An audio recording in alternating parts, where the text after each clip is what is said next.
First game of the new year. As you can see, a packed house here at Surrey Sports Park. 1,100 tickets sold for tonight. That's a sellout for the venue. My name's Alan March. Alongside me, former England international player John Quinn. Good evening, John. Good evening, Alan. Just give us a brief background as to you're not throwing a racket around anymore. So what are you doing? No, after I stopped playing badminton, I started into coaching. I coached the England senior team for 6 years, and since then I've moved on to France, and I had 3 years in Scotland until recently. I've just returned back to England to take a more strategic role within Badminton England for the last year and a half. So this is very exciting for me to actually get some, see some practical stuff here tonight. Our first opportunity to see the NBL as it is in action, close up and personal. We've both seen plenty of it. That's us just there. Look at that. Oh dear me, that's a wide lens. First chance to really see this up close. But I tell you what, it's certainly caused a buzz already, hasn't it? It's not as if this sport wasn't fast enough. The fastest racket sport on the planet has just got a whole lot quicker. It has. This is the first opportunity for me to come and see a live match. I've seen it on TV and on the internet, but nothing really, gives you that sense of actually being in the hall and getting the atmosphere from the crowd. It's starting to fill up, and I'm really looking forward to this match because we've got two very even teams here, and I think it's going to be a very good match. It certainly has awoken people's interest in badminton, young and old, as you can see on your screens, turning up here at Surrey Sports Park to watch tonight's action. And as the evening goes on, John, what we'll try and do is explain the brand new concept of this NBL league. First to 9, that's I think the big change. Anybody who's ever picked up a racket and tried to have a go will be thinking, that's not what I remember. No, obviously previously, at the moment we were playing the international game is 3 games to 21, and obviously the NBL, we've shortened it to 5 games to best of 9. But if it's 2 games all, the 5th game goes to 5 points, so it's a sudden death. So it makes the games a lot more exciting, a lot faster. So hopefully the crowd will really get that sense of excitement and tension, because a lot of the games will be very, very close. Now we are expecting Team Derby to be announced into the venue in the next couple of moments. And then again, if you're new to the NBL action, or perhaps you haven't just seen the Surrey team in action so far, what happens is, the lights go off. And then the Surrey Smashers are introduced one by one. It's all very glamorous, all very glitzy. And again, that's another attempt to try and bring badminton into your living room. Absolutely. This is great for badminton to actually, get it more exciting, get away with the image of just, people tapping the shuttle in the back gardens. This is not what badminton's about. It's the fastest racket sport in the world, and it's, this is what it's about: the excitement, the speed, the power. And this is obviously this type of event with the NBL. It's bringing that really close up to people who possibly haven't seen high-level badminton before, and I'm sure they'll be surprised at the speed and power these players play at. For those that haven't seen high-level badminton before, you're about to get it in spades here tonight. Absolute bucket loads of quality and talent. Let's start with Gail, Emms for a start, who's going to come out representing Team Derby, Olympic medalist, Commonwealth champion, age 37 now, but still very much a competitor at this level in the NBL game. She'll be one to beat. Yeah, absolutely. And obviously Gail doesn't train full-time now, but you don't get to world number 1, be a world champion, be an Olympic silver medalist without still being competitive. Gail will not want to lose tonight, even though she's playing Gabby, who's currently the top mixed player in the world. Gail's got a lot of pride in her own performance, and she won't want to lose, that's for sure. Coming out on to courtside then, this is Team Derby, who've made pretty much the same journey as me, as that's where I live. So there you go. I could have caught a lift. I'm just realising it's cost me petrol for no reason. So Team Derby lined up, and there goes those lights we talked about a little bit earlier.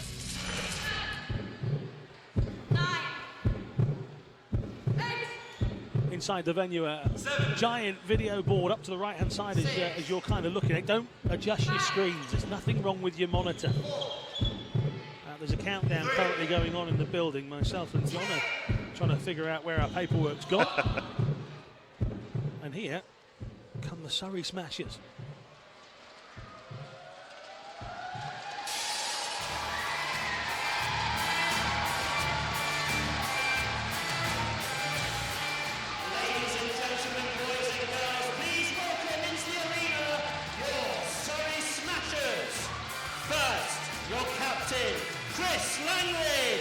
Captain Chris Langridge first out of the tunnel. That quick, we nearly didn't get him. Joel Gail next up. Ollie Thompson. He'll be followed out by Ollie Thompson. She was the hero of match night number 3, Soraya de Vish Iceberg. Soraya de Vish Iceberg.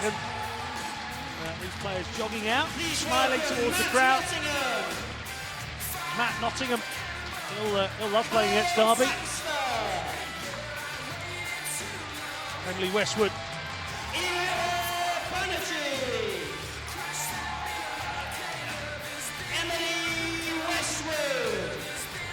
Mix up in the order there, because Carl Baxter certainly wasn't Emily Westwood managing. One of the substitutes came out a moment ago. King George. Eefje Muskens. Muskens. David Jones. One of the Dutch contingent. And David Jones. And Gabby Adcock. The final lady to come out is Gabby Adcock. And that completes the lineup. Flashing lights, big screens, loud music, big crowds. Welcome to the NBL.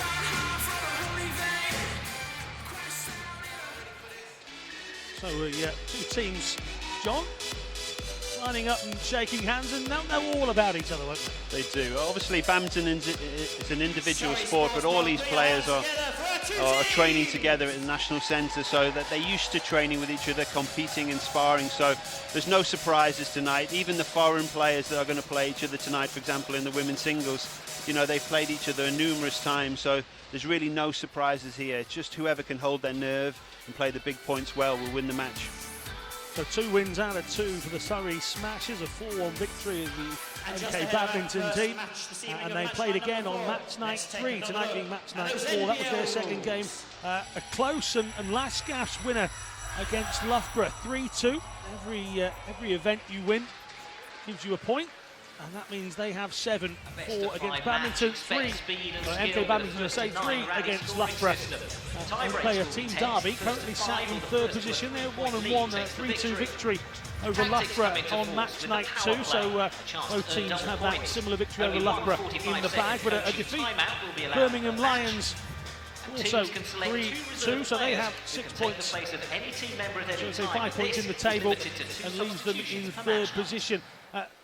Forget places in the table. I think me and you talking earlier, John, this will be a lot tighter than 1st and 3rd, won't it? It will. This game is very, very close. We've seen so far in the NBL that a lot of the matches are going 3-2, and it's just that occasional upset in a match which will really turn it, and I think this is going to be no different. You know, Derby have a lot of strength within the singles, and the Surrey Smashers have more strength within doubles, but I can see this game going all the way to the final match, which is the men's doubles, which on paper is possibly the most even match of the night. So, you know, I'm really looking forward to it. Top 4 teams, when it gets to the end of this league season, will qualify into the playoffs. At the moment, Nottingham's uni team and Loughborough Sport are the bottom 2, but they play each other tonight, so could be vital points on the board for either of those. NK Badminton entertain Birmingham Lions in Milton Keynes. So plenty of action in the NBL this evening. Your game though, Surrey Smashers taking on Team Derby. Again, it just oozes international quality, Team Derby. So they will be definitely looking to punch above that 3rd place position that they sit in. People like Gail Emms, of course, we mentioned at the top of the programme, she'll be up first with Martin Campbell as we have the mixed doubles. Matt Nottingham and Gabby Adcock, the opposition. We'll concentrate on that in a couple of moments. With the women's doubles, we'll follow men's singles with Carl Baxter against Rajiv Ouseph, who's the captain for Derby. Women's singles, and then we finish with the men's doubles. And we were talking to Andy Ellis from Team Derby, who was kind of saying that it's the depth of Surrey that worries a lot of teams. They've got quality in kind of all the games. You were just saying that men's doubles at the end there could be so important. And with people like Andy Ellis and Chris Coles, if you can get to 2-all, get to that final game, they might just have the experience and the quality to then go and nick it for Team Derby. Yeah, I think Derby have strength and depth as well, but I think that's the reason Surrey Smashers have been successful so far and won both their matches, is that they're strong in every single event. Some of the NBL teams we've seen so far in the previous nights, they might possibly be weak in 1 or 2 events, and that really costs them, but Surrey are strong in all 5 events. But for me, I think Derby have just as equal chance tonight, because I believe they're strong in at least 4 of the 5 events. So, you know, as I say, I'm really looking forward to a close match, and I'm really hoping it goes down to that last match. Surrey have knocked up 301 points during their events and matches so far. That's the only team to go over the 300 points team. They're only one of 3 teams who scored more points than they've conceded in this league. It just goes to show you how tight it is. The other 2 that have done that are actually the bottom 2 sides. So despite being in the bottom 2, when they have lost games, they've lost them closely, and when they have won matches, they've won them quite big. So there's different ways of being involved in this league, and different ways that you can end up being in a higher position without winning so many of those games. So it's all about picking them up, and as we were talking about at the top of the programme, far better to get beat 3-2 here than beat 4-1 and certainly 5-0. And we were actually saying that this entire league is probably just too close for a 5-0 to happen. Although I've said it now. I don't think it'll be a 5-0 tonight, but it's really the format. The way the format's set out is that it's tailored for a lot of close matches, and it's important that every team and every player that plays really fights for every single game and every single point, because it could come down to it when all the league matches are finished, that it could come down to points in order to qualify for the final 4. So it's vital that every player will fight for every single point. Now, we talked about lots of changes, only playing up to 9 being probably the major one, but here is our power play tower, and at the top of that is the power play shuttlecock. It was pink. We'll talk about that a little bit later on in the show with John, but new and unique to the NBL, the power play point. It's an exciting match night feature that only happens here, and it's only for the serving player. You get the chance to earn double points. So we've seen a lot of players on 7 think to themselves, I only need 9, I'll take the power play. They can use it. All they have to do is ask when it's their serve. You can't do it when it's not your serve. We've seen a few of those sort of happen throughout the first few match nights. You have 1 power play during each event. They can call upon that power play at any time as long as it is their serve. So they've been deciders already throughout the course of these match nights, and we'll be looking very closely. If Derby feel that they're a couple behind, but they've got the serve laid on, that might be another opportunity for them. Absolutely. If you can use the power play at the right time, it can really change the momentum of a game. You will find a lot of the time people will play it when it's close, when it's 7-all, and they're looking to try and just win one more rally to actually win the game, and it can really have a massive impact. The officials on their way out. The lady to your left is Val Andrew. That's the umpire on this occasion, and the service judge is the lady on the right-hand side. It's Joe Small. This is match number 1 of match night 4. So Val and the Joe Mixters. in charge. Welcome your 2 teams first. Our announcer here. Team Derby, Martin Campbell. Welcome out and Gail. the 2 teams to start us off.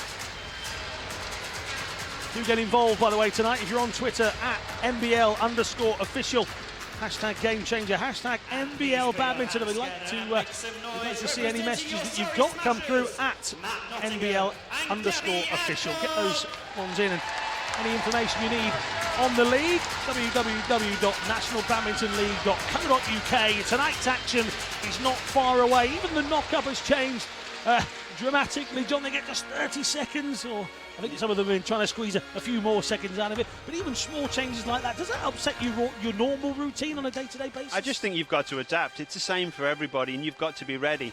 That's the most important thing. When you come out, you've got to be ready to play from point 1. You can't sort of build yourself and ease your way into a game and expect to be, still in the match because if you start off slow in the first couple of minutes, you've lost the game, and it puts so much pressure on you. So both pairs are going to be looking to start really fast and really aggressive and put the pressure on their opponents. So we've got them warming up on your screens right now. So Emms in the red, Derby red shirt with a blue trim, blue shorts. As both teams knock up ahead warming up on the right-hand side of the court as we look at it. On the left-hand side, black with a blue and white trimming on their uniforms are the Surrey Smashers. For Surrey Smashers, Matt Nottingham is a former European junior Matt Nottingham champion, and Gabby hitting the Adcock big time with Surrey put you on Smashers under a bit of pressure here, as I will do throughout the course of the evening.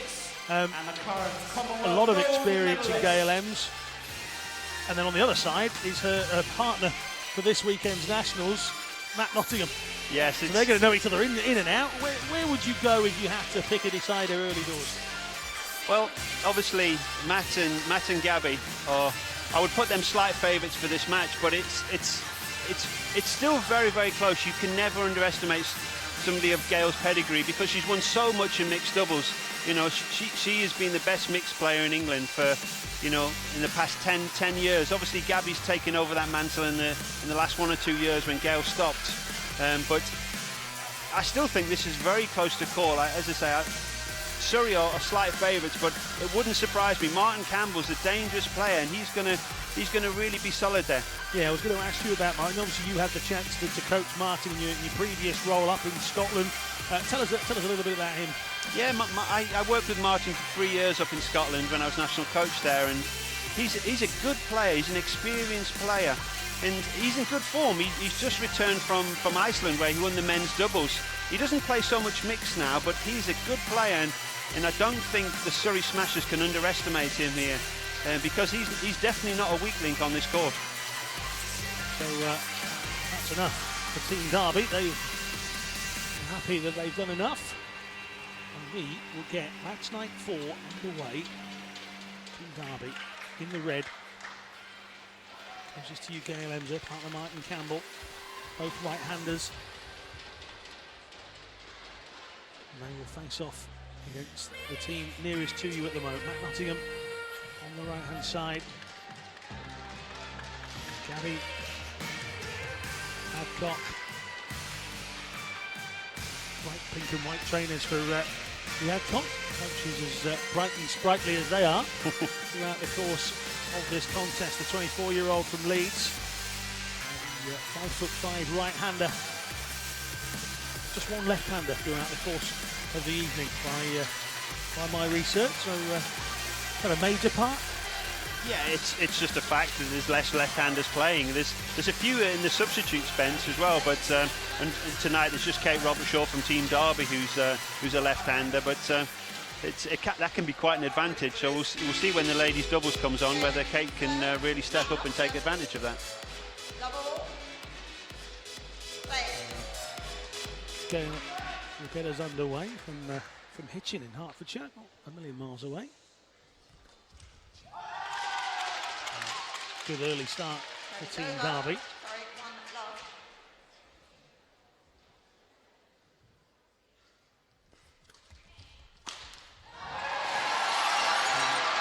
That was brutal. Yeah, Matt's very explosive. Any short lifts, he's going to really smash it hard and put the shuttle down. So one apiece.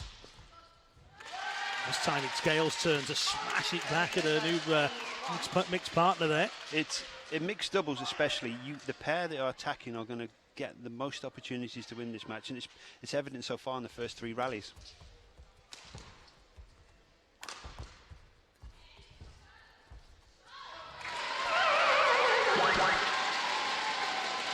Draws level. Martin Campbell not quite able to affect the scoreboard in Team Derby's favour.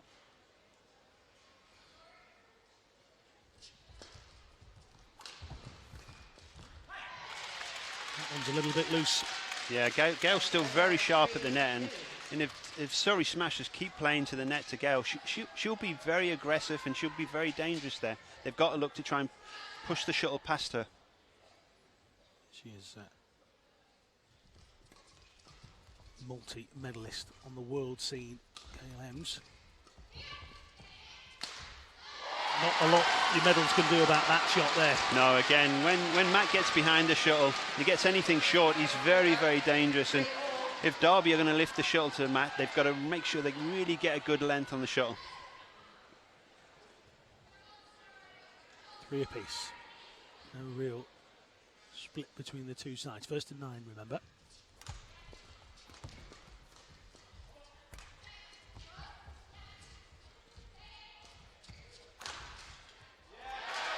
Super rally and a very, very fierce hit from Martin Campbell. And Nottingham unable to direct it back. No, you saw in that rally, both pairs were really fighting to try and get the attack. And Team Derby just got the initiative. And say Martin has no problems to smash it down as well.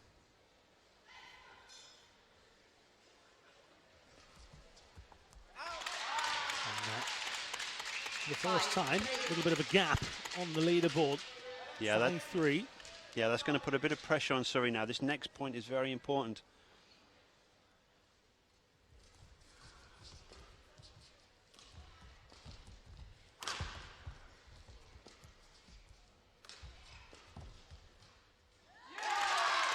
Well, we were just saying before the programme started that small gaps and the fact that you're only going up to 9 are actually huge gaps. They are.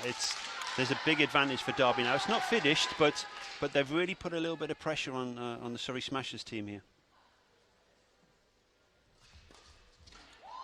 Again, seeing there how fast Gail is in at the net. If they keep playing those little short returns to Gail, Gail will keep capitalising on it. They've got to try and push the shuttle past her or over her. 2 points to take the first here. No sign of using that power play for the double points.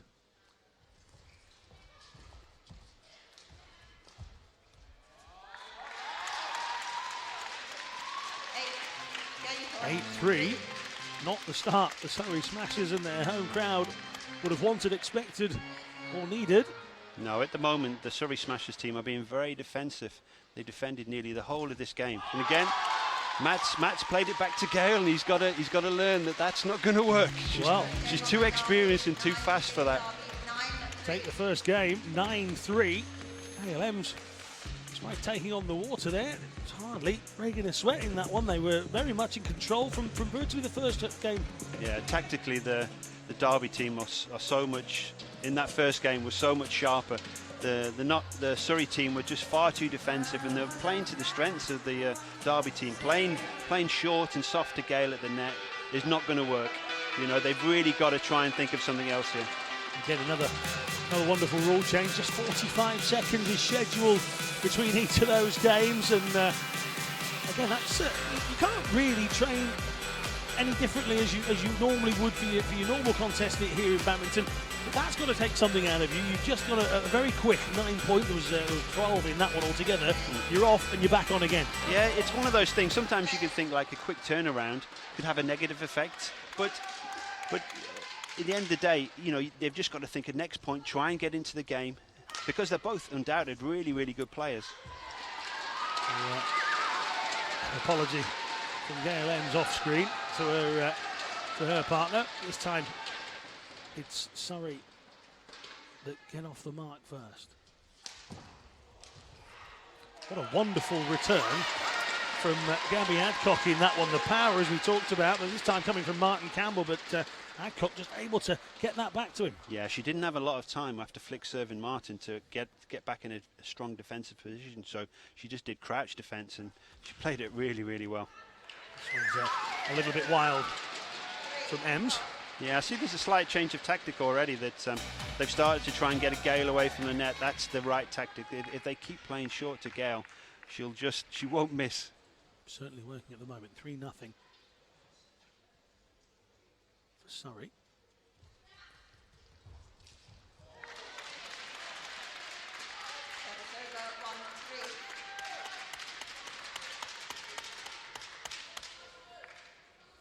First score on the board for Team Derby there.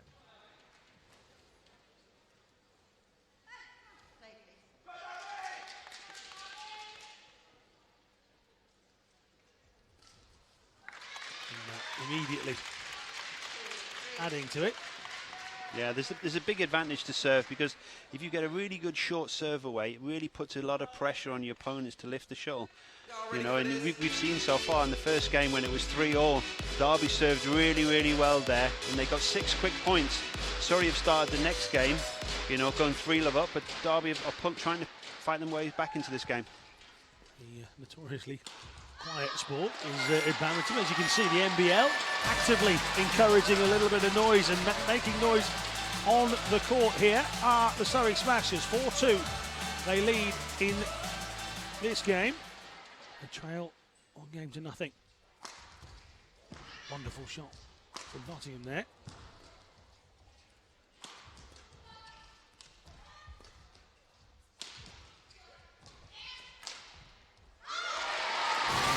Bit of a misjudge from Martin Campbell on that occasion. Yeah, he was hoping rather than really believing the shot was going out there. He got himself into a bad defensive position there, and Matt found the gap right down the middle. Won national titles at all junior levels up to under 23, so there's plenty of quality from Martin Campbell, and he can't fail to learn a few things from Gail Emms, I'm sure. Yes, absolutely.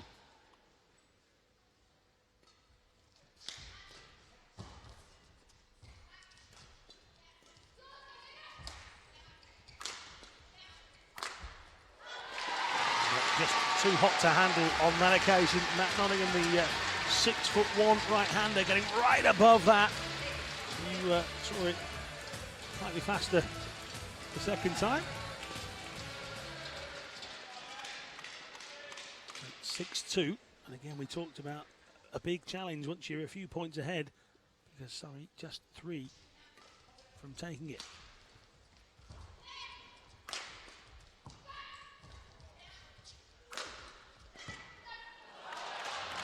Again, good play from Martin Campbell this time, managing to deal with that hefty effort from Matt Nottingham.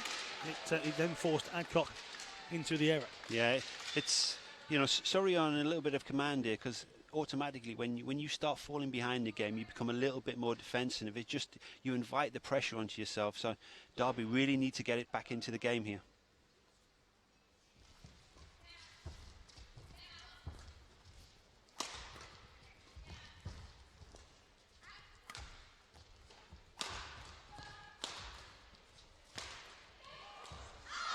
Real hotly contested rally, and eventually Campbell just finding the net. He gets a word or two of encouragement from Gail, and yeah, he slightly mistimed his jump there, because he'd worked very, very hard in the rally, and the Surrey team defended very, very well, and unfortunately missed the last one. He just mistimed it.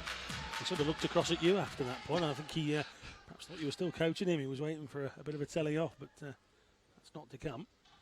7-3. Another smash from Nottingham right down the centre line this time. Yeah. And, it divided Emms and Campbell enough to take another point. One needed. Both teams left with their power play as well. So 8-3.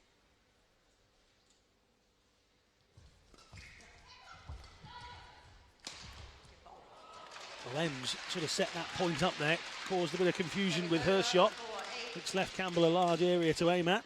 Yeah. 8-4.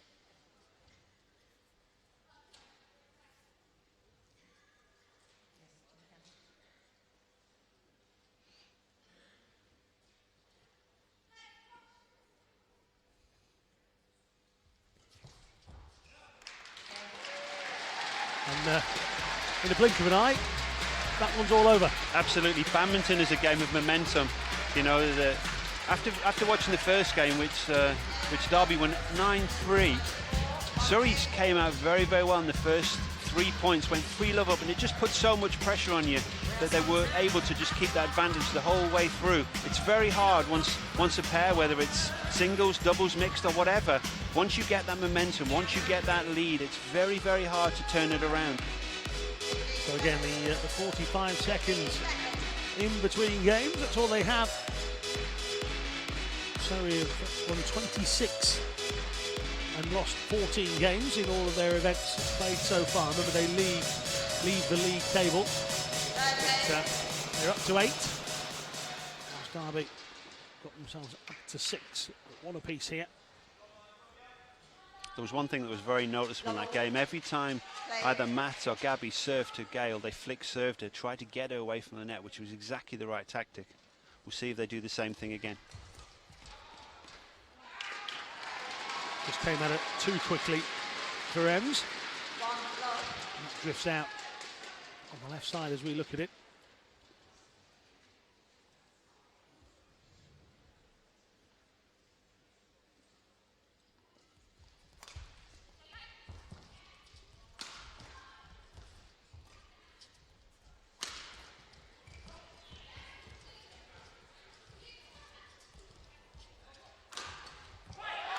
Speed of play at times there was simply unbelievable, but eventually it's an error that wins the point.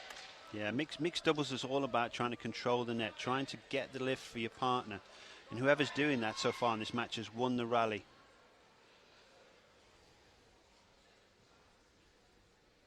Emms it is with the serve. An MBE, of course, these days. Yes. Campbell with the chance to drive that one forward.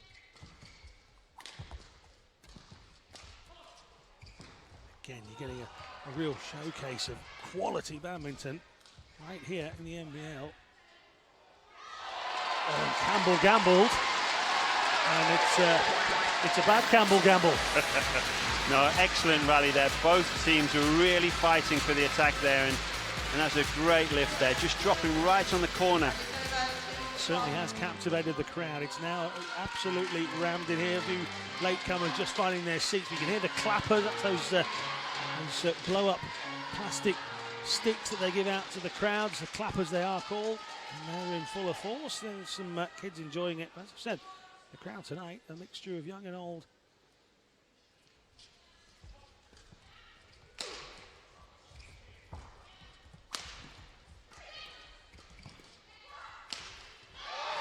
And on this occasion, it's the mix of young and not so young in Gail Emms, who don't come up trumps.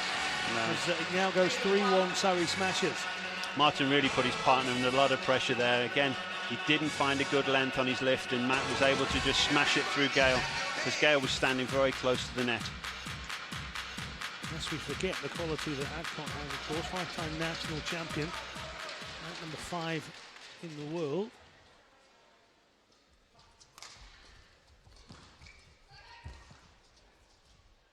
That one's drifting out. So not only does Nottingham have a decent partner in Gail Emms for the national championships, he's got one right with him here in the NBL as well. He another one that can't fail to learn at the moment. No, he's very fortunate tonight to get an opportunity to play with Gabby, and as I say, in 4 days' time down in Crawley, he gets to play with Gail. He's a lucky boy.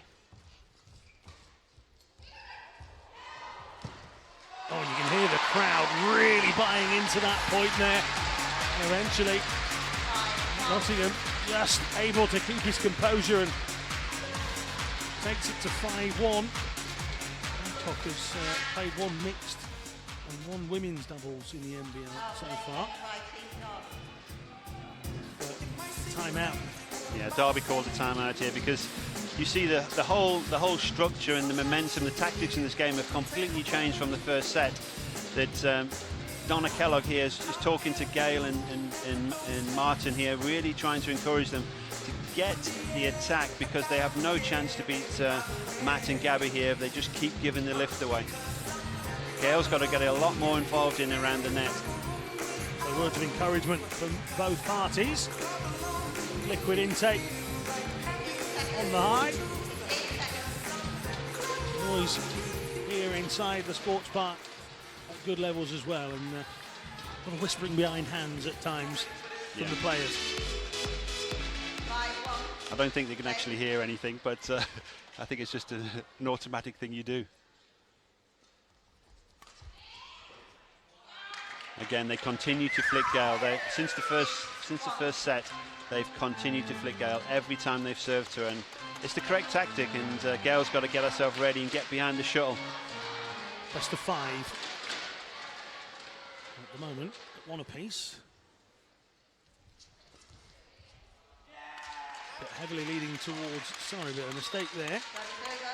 Allows Team Derby their second point of this game.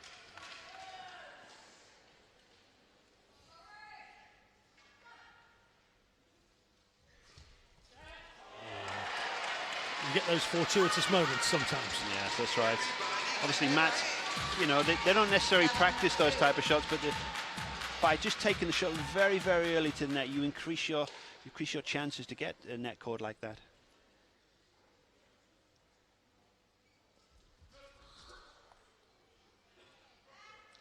Sorry, play that, please. Play that, please. Oh, no. Oh dear. Martin Campbell doesn't agree with Val Andrew. No, that was... don't want to criticise the umpire here, but that was about a foot out. And yeah. Well, we normally just get the comedy sound effect for the players when they do something wrong. It's being played, and Gail Emms is oh, he's not letting this go. And there it is again. So the crowd's, I think Gail Emms has been watching some John McEnroe DVDs. That's she's certainly not letting it go. And the smile that was there a couple of moments ago just disappeared a little. I do have some sympathy for her there. That was a bad call, but she's just got to get on with it. And she has. Yeah, they won the point, so you've just got to forget about it, move on. You can't do anything about it, it's gone. You've got to focus on the next point. And she's got a wealth of experience to draw on to be able to put something like that behind her. Absolutely. Gail's been in many situations like this, and she's just got to draw on that experience. Clash of rackets, and the next time they didn't get a chance for a clash of rackets because Nottingham thunderously putting the shuttlecock back and into the ground. 8-3, one away here from taking the lead in this event.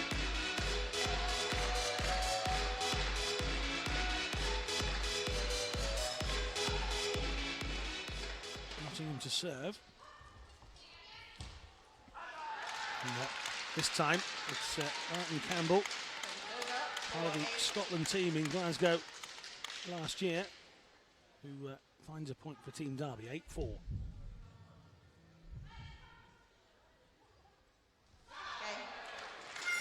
And that's your lot. Smashers having a smashing time in game number 3.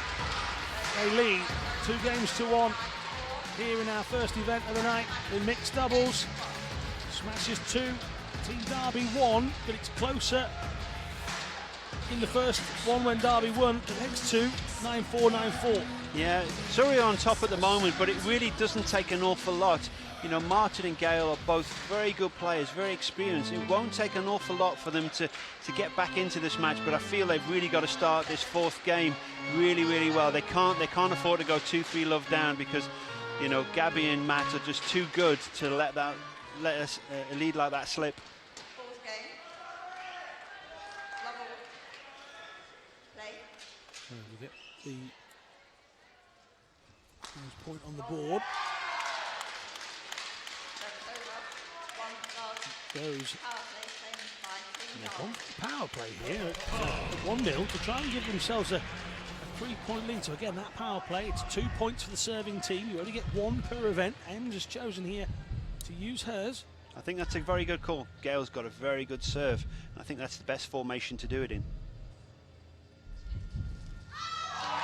And it has not worked. The non-service team still only get the 1 point. But that is the power play gone for Team Derby. Yeah. And, well, John, you said you thought it was a good idea. It may well have been. No, it Matt hasn't quite worked. No, Matt did a very good return of serve there. Really anticipated the short serve there by Gail and took it very, very early. I don't think it was a bad serve, but Matt just really anticipated that. He then proceeded to launch the shuttlecock into the crowd, so we won't be seeing that one again. And into the net from Emms.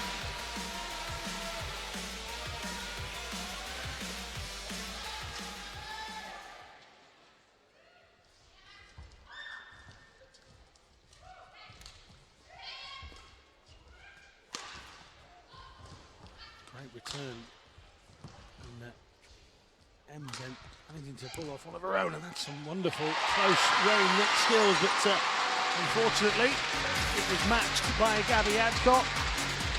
24-year-old drives the Smashers into a 3-1 lead here in game 4. Yes, it's looking very precarious now for Team Derby. The Surrey Smashers, they're really playing well now. They've really got the crowd behind them as well now.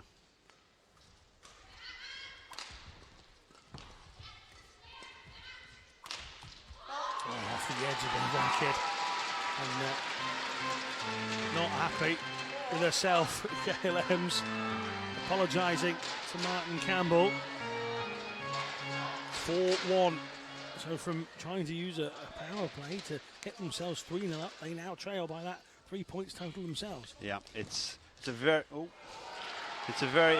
important point. I felt if Team Derby had gone 3-love up there, they were really back in the match, but now they've lost it. They seem to have lost quite a bit of confidence, and that was an uncharacteristic mistake by Gail. Gail would normally not miss a shot like that. Well, she was on court before our broadcast started with Sky Sports' David Garrido. They played a bit of a first to 5 contest, something that had been arranged, I think, as the two had been speaking on Twitter. Don't forget to get in touch with us at NBL_official, hashtag game changer, hashtag NBL badminton here, trying to get in touch with Team Derby because Smashers 6-1 up here. Yeah, they're really running away now, and as I say, all of the momentum now is with Surrey Smashers. I don't see a way back in for Derby. Another point falls for the Smashers. Frustration, you can just feel it from the Derby team. Yeah, all the confidence at the moment with the Surrey team. Y'all ready for this? And, well, game point here, and effectively match point as well.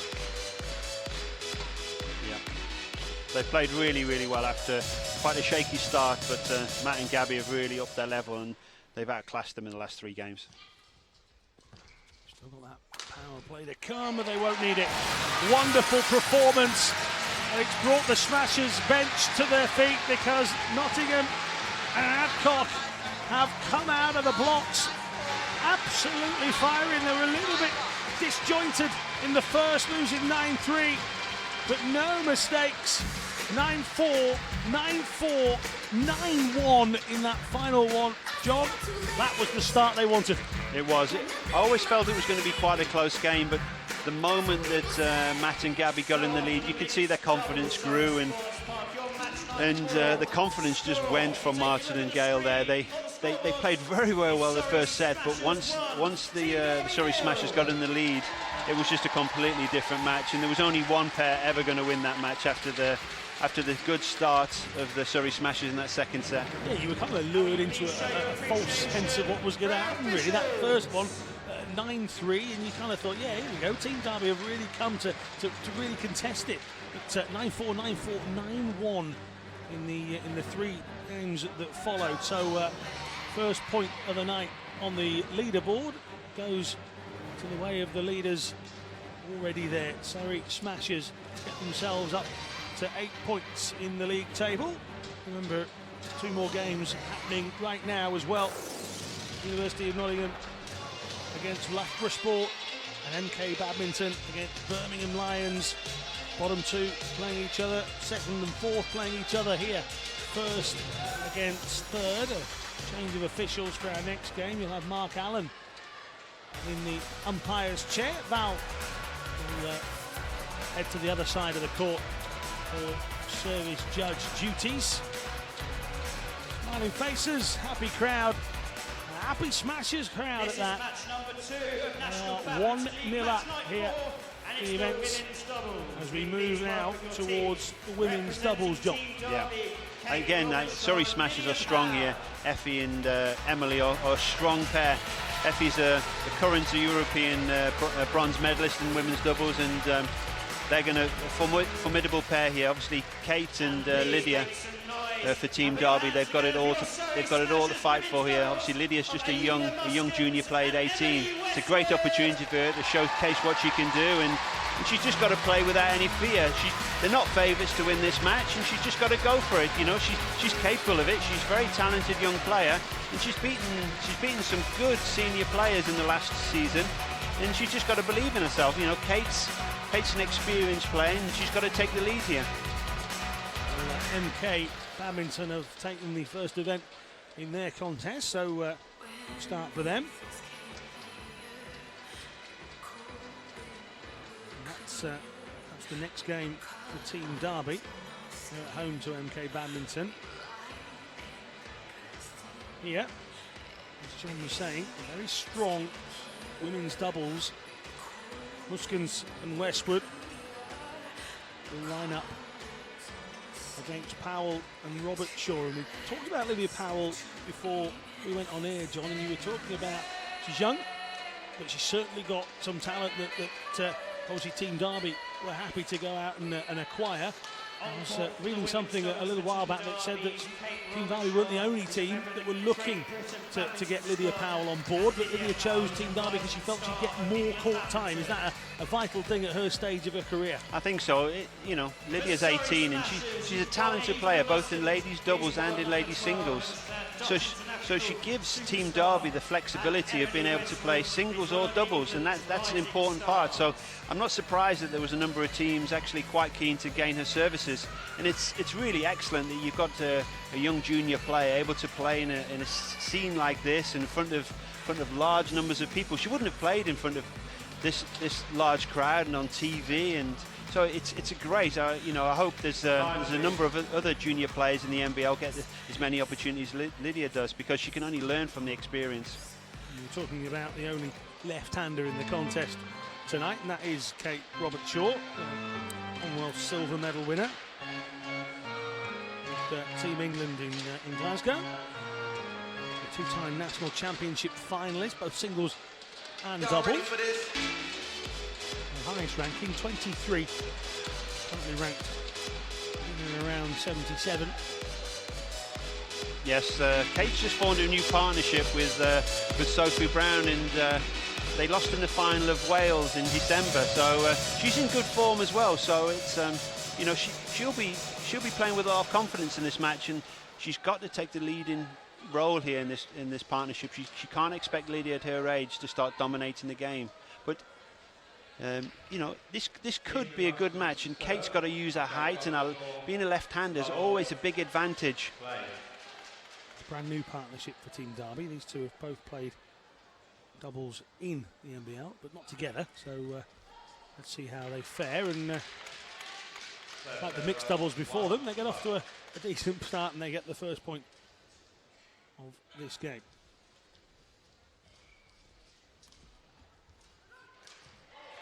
There was no chance that wasn't a point for Surrey. Absolutely nailed it, Emily Westwood.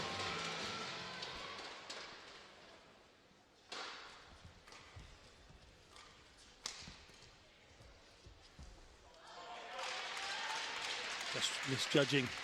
No, it was a nice bit of deception there by Lydia. She took the shuttle very, very early and just held the shuttle. It just made Emily think a little bit. This one's into the net. This one remains pretty even as we go to two apiece. Here comes Muskens from Arnhem, in the Netherlands. Had a rather injury hit 2012, but a decent 2013. No, her ladies doubles this year with Selina Piek from Netherlands. They've done exceptionally well, and they've proved themselves to be the second best pair in Europe, and their results reflect that, and they're currently ranked in the top 15, and she's a very dangerous, skillful player. Yeah, ranked 12, I believe. That's a real show of quality.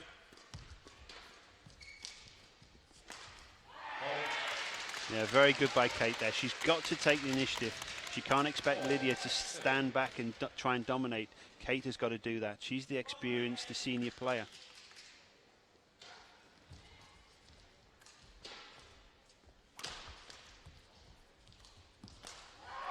Team Derby there, putting the Smashers on the back foot almost immediately.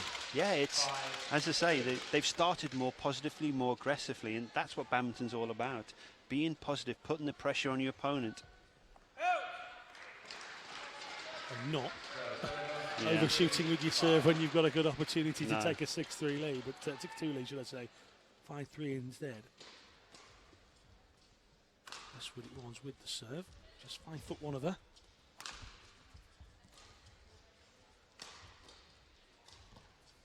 Oh, what a wonderful shot from Powell there. Yeah, she just saw Eefje coming forward and she just sliced across the shuttle to play it into the open space. She really, there's a lot of deception in that shot. Great shot by Lydia. Okay, just 18 from Sussex. Won the Italian Junior Open 2014 and the Swiss.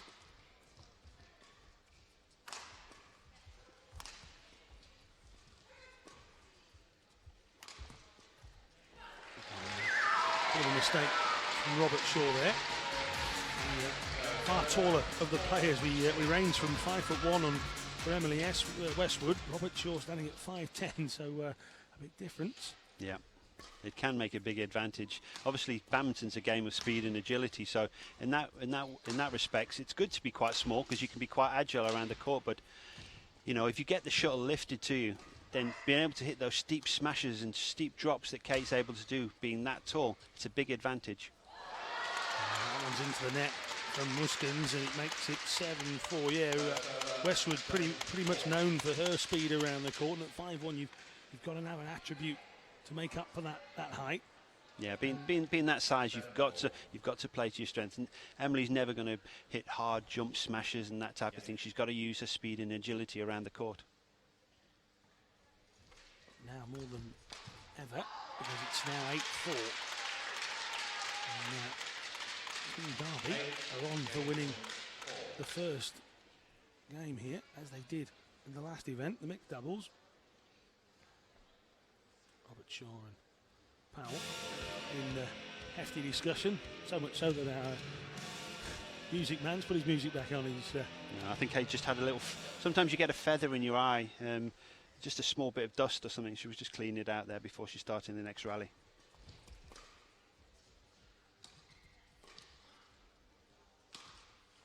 Into the net, so a prolonged victory in this first one. 8-5. Robertshaw just fiddled with her eye again there, John. It might be something that's bothering her.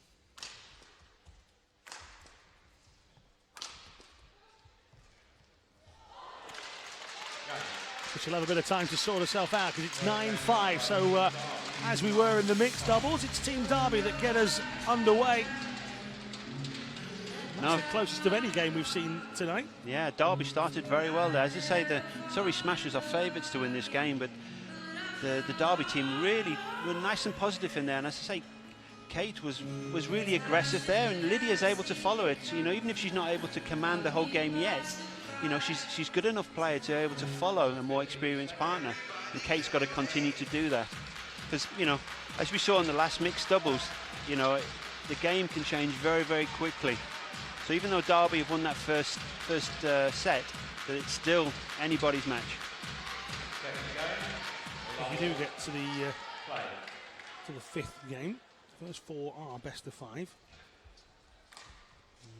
The game decided a sudden death tie-break, so we'll talk to you more about that if we get to that bridge and Eads crossing. But at the moment, yeah, Derby on a flyer. There's a few worried looks on some of the Surrey team here. They weren't expecting this one. They were expecting this to be a banker for them.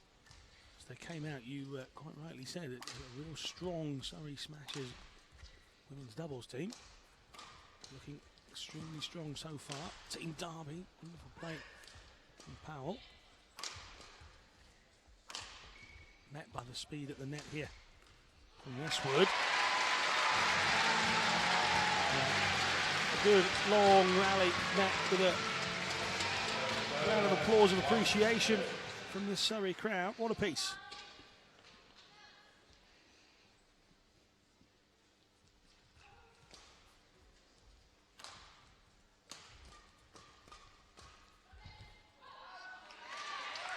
Team Derby take the lead again with a few real high speed shots at the net.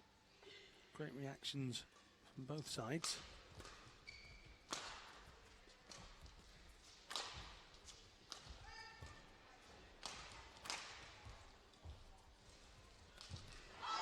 Very good by Kate there. Very, very sharp. Playing a soft block to the net, and Emily trying to play it back there. But you know, when you're that tall with that reach, she couldn't find the open space, and Kate was very, very sharp. And you see here that the Surrey coach Hayley Connor is looking worried, and she's got to try and get the Surrey girls to be a little bit more positive on it. She's telling them to try and hit the shuttle down more, because at the moment the two Team Derby girls are really staying on the attack, and they're dominating the game.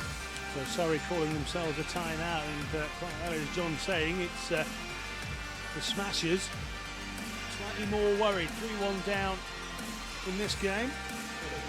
Already one game down. Seems tactically they might need to just change things up again at the moment. The shot selection of Powell and the height of Robertshaw have caused them some real issues. Yeah, I think Emily and Eefje weren't expecting this type of play by the two Derby girls, and it's taken them by surprise a little bit, and they do look a little bit shell-shocked.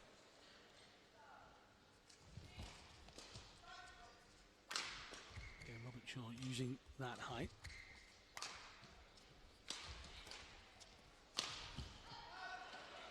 Just a little bit misdirected from Muskens on this occasion. Yeah, it's an unexpected mistake there by such a good player. Reigning European bronze medalist.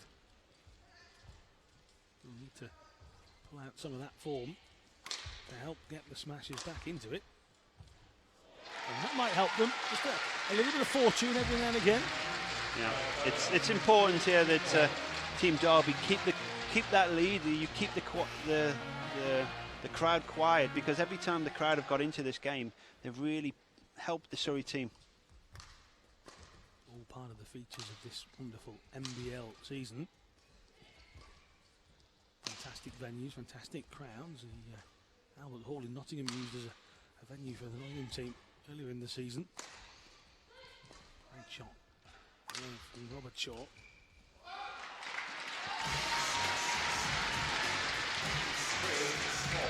Team Derby, they're looking a little disappointed with themselves. They've seen their lead diminish 4-3 now.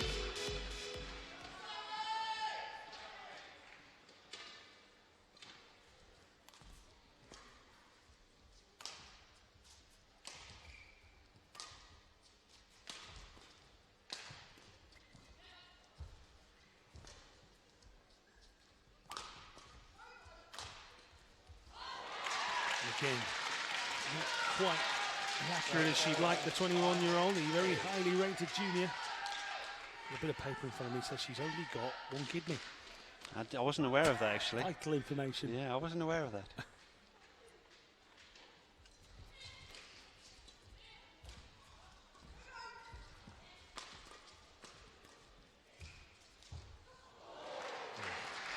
That was very unlucky by Kate there. She really took a good chance there and was quite unlucky there.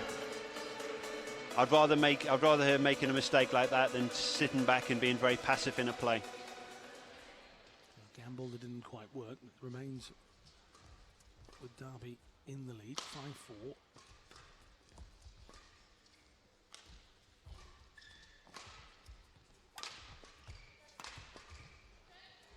And that's out. Yeah, very, very good. Team Derby look a lot stronger when Kate's at the back. She's able to hit those hard, powerful downward shots. And yeah, again, it worked there. Muskens has a 100% record in the NBL, including the doubles game with Westwood already. So these two are unbeaten as a pair.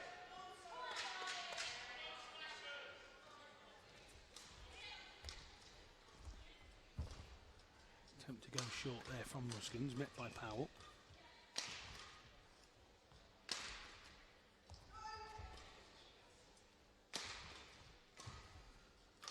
Another engaging rally here in this NBL game.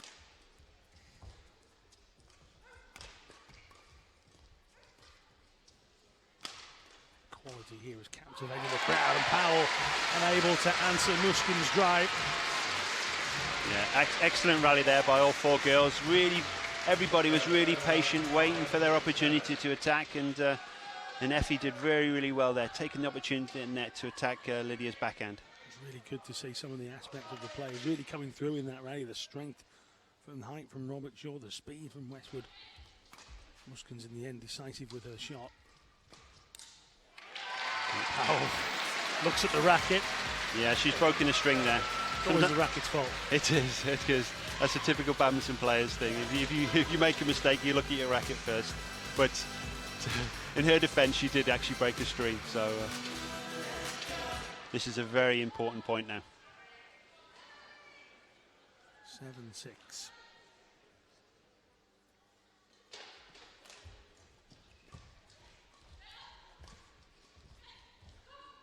It's into the net, 7 apiece now. They've got the serve, they go for the power play to try and take this. They've gone for it. I thought they would there, actually. I was thinking so. Especially with Emily serving to Lydia. I thought that's a good opportunity they might have missed there. Well, they'll keep a cap on it.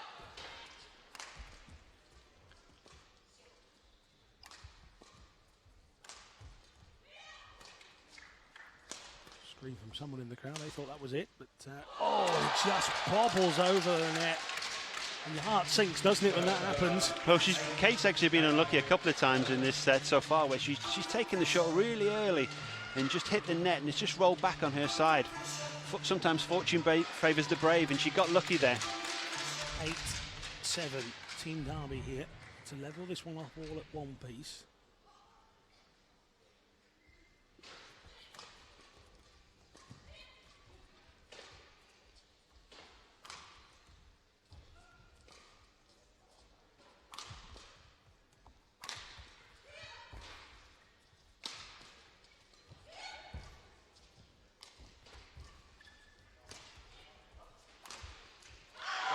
Very good by Lydia there.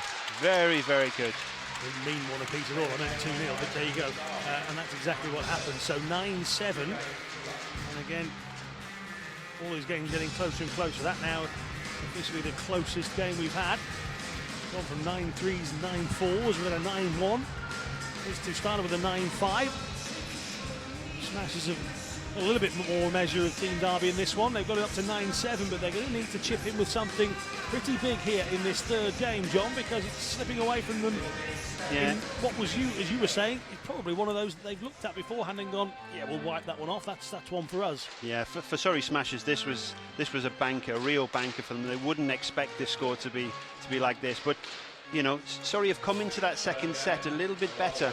So they'll be feeling a little bit more confident, but they can't afford to start poorly again as they have in the first two sets. Team Derby in the fast lane at the moment. Can they do this? 3-0. What a start to this third game. And that's wild for Muskens, and they're a bit rattled, the Smashers. They are.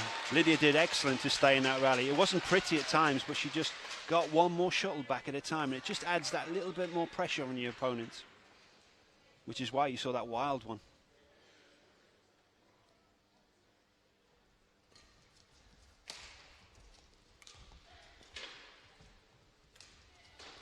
It's Westwood at the back of the court for the Smashers at the moment. Muskens having to deal with that short one from Powell.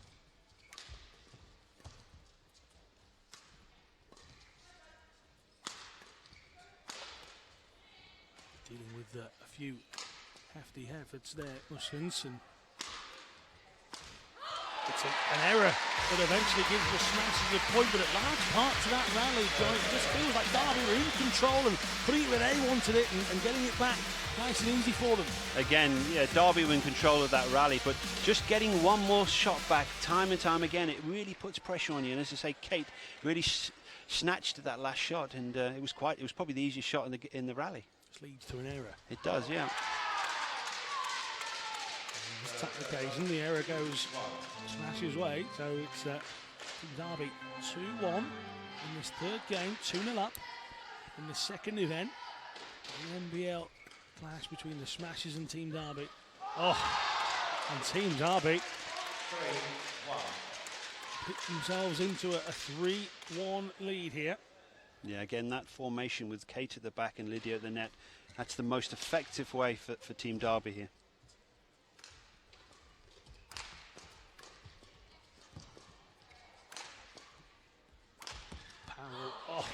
going to say, just will not be beaten, but eventually it just squiffs off that racket. Yeah, she tried a little bit too much there. She got a little bit ambitious.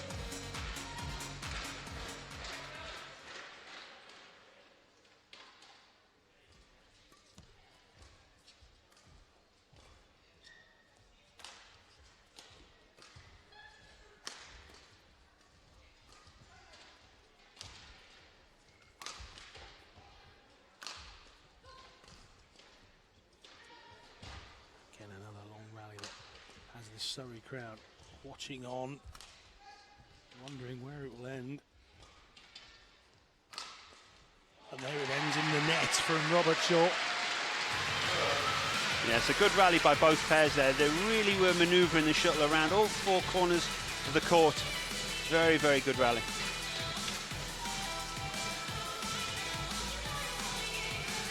Smashers get themselves level in could be an evening's defining match here, because a 3-0 whitewash would be something they really, really weren't counting on the Smashers. And they have a lead. And it looks like something quite alien for them in this one. That's it. It's the first time in the match they've actually even been just 1 point in the lead. And you can see the two Surrey coaches looking a little bit happy about it, because they have found a way into this match when looked at it wasn't possible at all. Great shot there. Great shot. A wonderful shot. Robertshaw went back to 4 apiece, and well, she's ranked in the top 20 in all 3 events as Powell in the singles, women's, and the doubles. So nationally, she's pretty well known, and she's making a name for herself here on this NBL court. Very good. Again, teammate is helping dramatically as well. Robertshaw slamming down to give Derby another lead. As I said earlier, it's Kate. Kate, as the senior player, has got to take the initiative and try and be the forceful one in the pairing.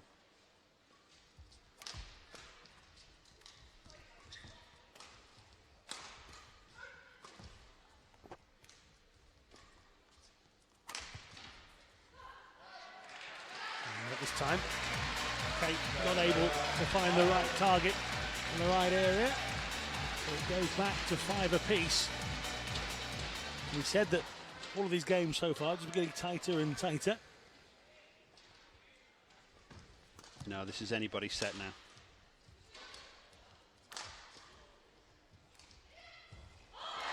Just too short for Powell to reach this time. Yeah. And this game turns on its head once more. 6-5. Crowd captivated here tonight. Yeah, very nice shot there by Emily. She looked as though she was going to smash it and just slowed it down at the last minute and played a really deceptive drop shot.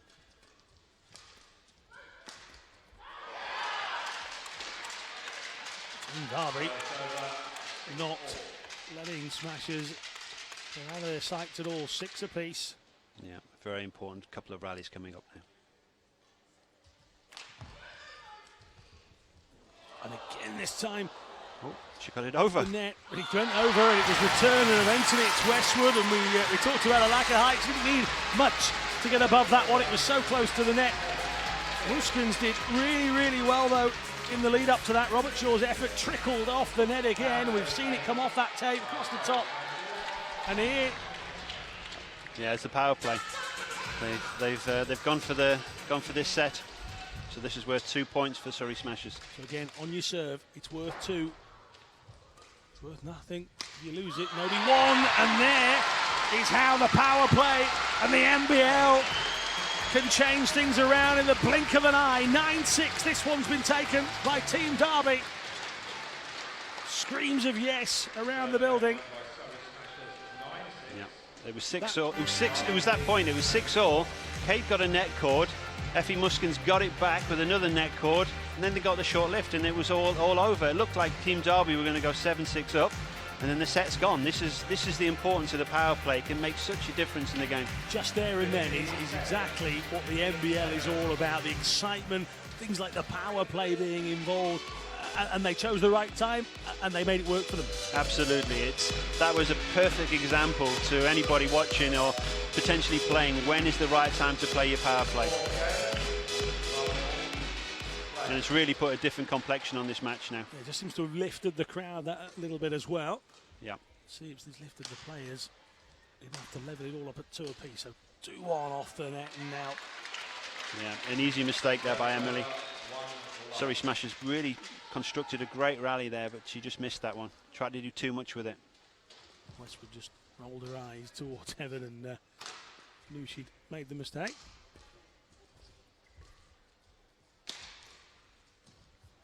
Muskens with a great shot. Westwood had forced Powell back. Robertshaw was on the back foot as well, and Muskens had spotted that very quickly.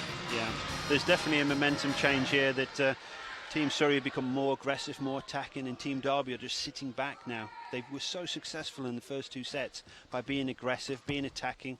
Kate was really smashing very well now, but it's changed now. Team Surrey are the ones who are mainly attacking.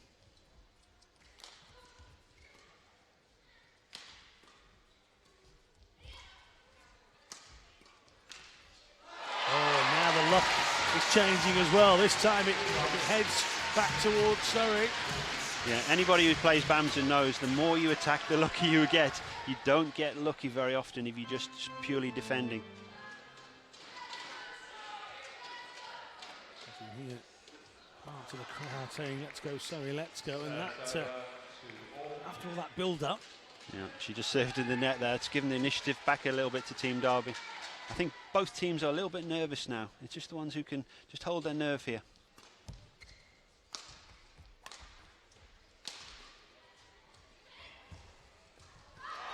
Unable to lift it back over. A very good shot from Powell. Westwood just unable to angle it and get it high enough. Yeah, Lydia was very fast coming forward to the net there.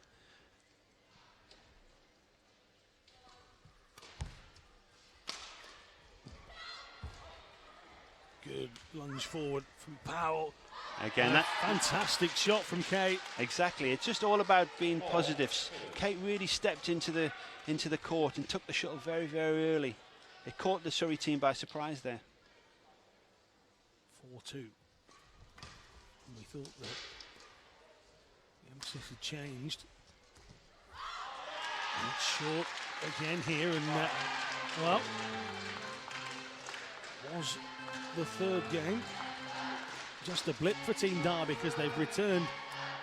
Yeah, they were in the first 2. 5-2.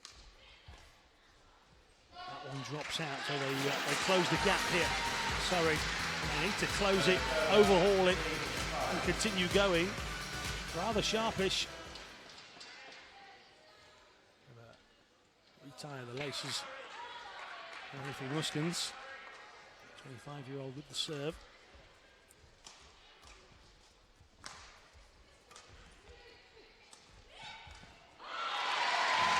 Good deceptive shot from Muskens. For all the world, it looked as if it was going towards the back of the court, and Powell and Robertshaw were tricked by the classy lady from the Netherlands. It brings it back to 4-5.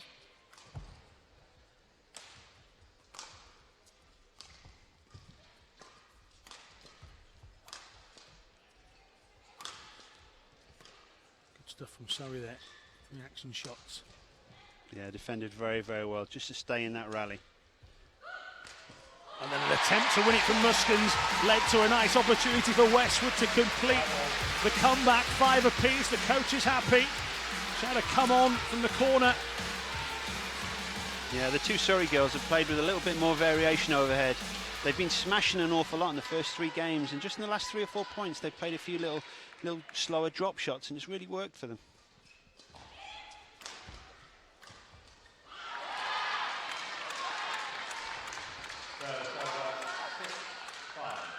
The MK badminton team are 2 up.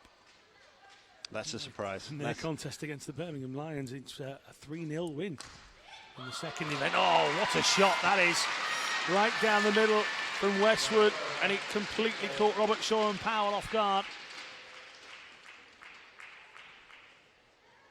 6 apiece.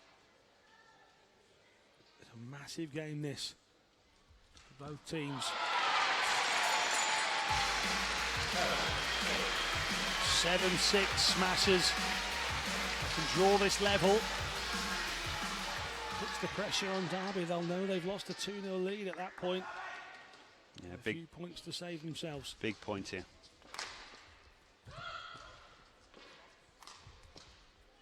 Oh, it's out. And Westwood has put that out now. 7 apiece. Do they use the power play? Of course they do. So effectively, this is match point. Huge, huge moment here for Team Derby. Who can hold a nerve? Robertshaw just pointed to the power play tower immediately. She knew what she wanted. 2 points on your serve if you get the power play right. Oh, and she doesn't. She looks up to the sky. Can't believe it's just blasted it straight down. Wasn't the right trajectory at all.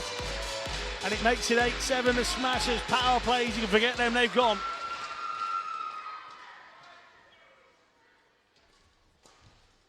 One point for the Smashers, and that's out, and we go to 8 apiece. Yeah, this is what we were hoping for, a really close match. This is going to have a huge impact on the result of this match. Oh, well, Muskens was brave beyond belief. Under pressure, 8 apiece, either side just wanting the point. There's no winning by 2 in this. It's first to 9, simple as. The serve comes and Muskens just steps to one side. Yeah, I feel a little bit. Were you that brave? I feel a little bit for Lydia there, because she would have been feeling the pressure, and it looked like it was going to be a good serve, but you know, the experience there, the person who's done it many, many times, just played this good point a little bit better than that important point. Well, I keep saying we're getting closer and closer. That's the first 9-8 we've had. Can't believe that Eefje Muskens just had the gall to leave it. Yeah, that was brave. Plenty of players that have just played it to make sure, wouldn't they? Yeah. And the Smashers get off to the start they want here. There were 2 games down in this event. This match was heading to a 1-all. Yeah, the 2 Derby girls are making a few mistakes now, and there's another one. There's another, absolutely. Yeah. Powell put a racket behind her head off your shot. Grimaced.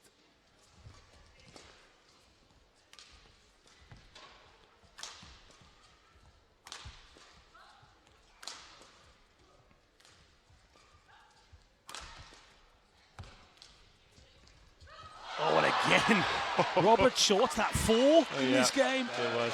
Or in this event, should I say. Robertshaw just getting the rub of the green. And they needed it. 2 down.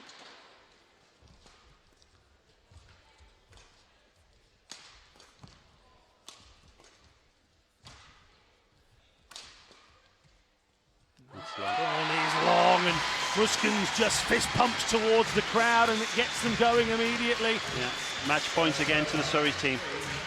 I was saying earlier how important will the crowd be, and now it's back to 2 apiece. You can really feel the crowd getting into it again. The shouts have come on Surrey. 3-1 up. That's out. Oh, pressure. So on the 2 match points, both girls have made service mistakes. It just shows the pressure they're feeling now. 3-2 to the Smashers.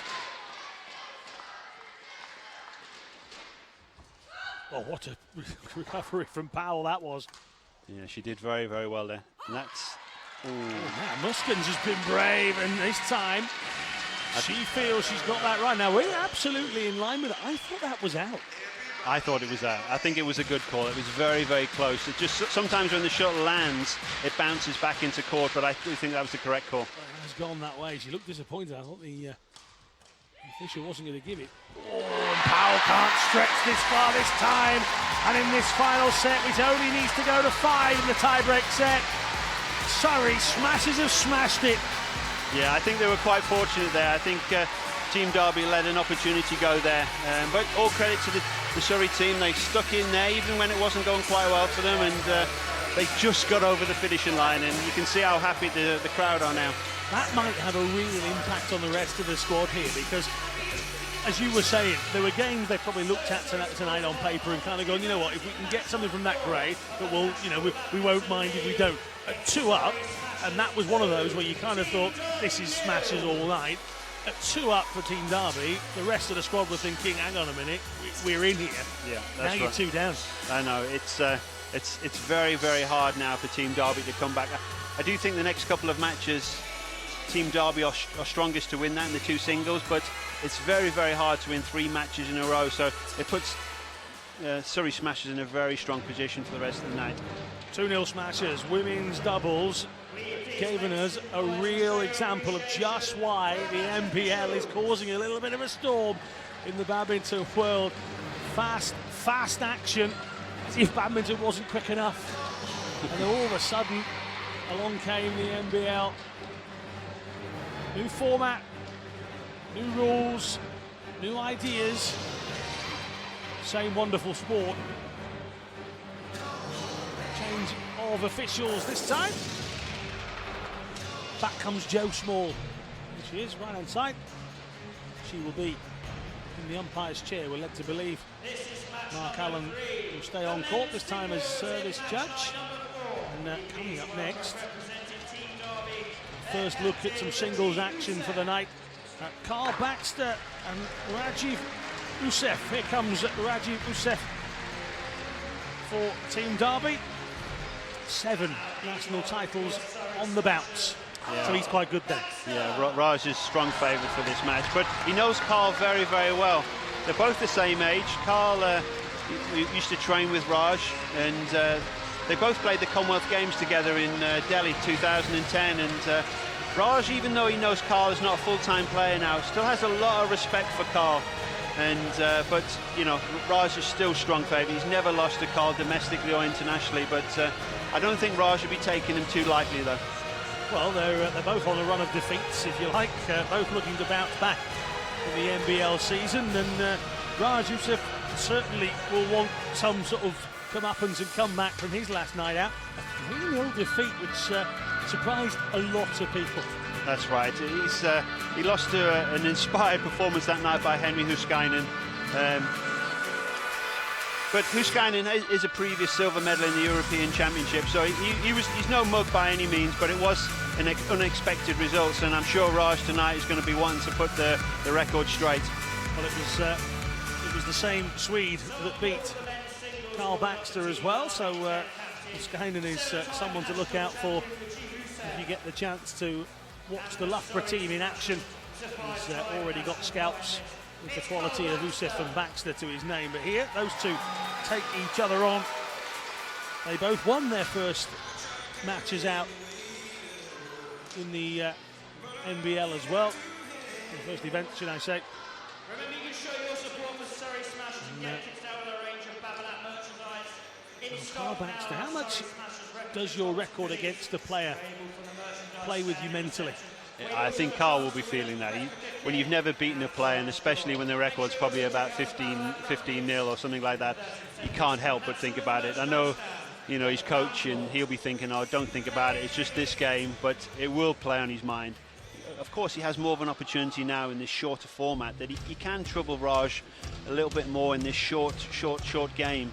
To 21, he wouldn't stand very much chance at all. But in this game, he can put Raj under pressure. He's an experienced player, and he won't be scared about playing Raj, and he won't be scared about playing in front of the TV and in front of big crowds. So, you know, Raj will definitely not take him for granted here. So Baxter will look to come out firing all cylinders, both 28 years of age. Baxter, 5 times Nationals finalist. Reached a career high 25 in the world. Yeah, Carl plays a very attacking, fast game. Raj is a little bit more relaxed, and he'll invite Carl to attack him and just defend. That surely will work for Carl tonight here. If you've got to get to those 9, theoretically you've got to get to 7, and then you're really in for the chance with that power play. But a fast start, a fast style might just do Carl Baxter the world of good here against a man he's never beaten. We could be watching history after all that. Yeah. And the first chance to get a point on the board goes to Baxter. A really big moment for Team Derby and for the Smashers. obviously, with Raj's record against Carl, it would say to you that Derby will get one event back and make it 2-1.